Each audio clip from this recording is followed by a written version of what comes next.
کروانے کا اجر۔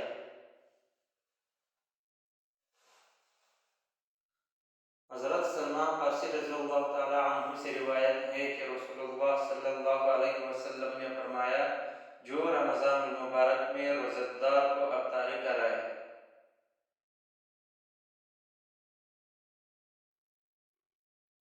تو یہ اس کے گناہوں کی مغفرت اور جہنم سے آزادی کا سبب ہوگی، اور اس سے بھی اس روزہ دار کی مثل اجر ملے گا۔ روزے میں بھول کر کھانا پینا۔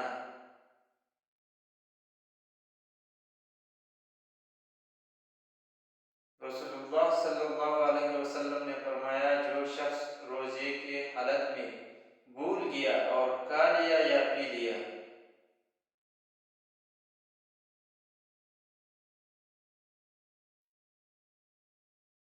تو وہ اپنا روزہ پورا کرے، کیونکہ اس کو اللہ تعالیٰ نے کھلایا اور پلایا۔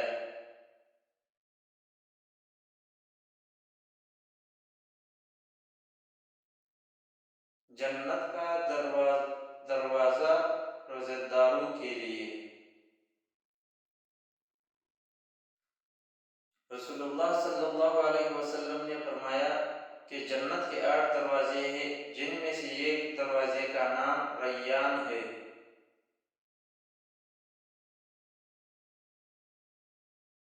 اس دروازے سے صرف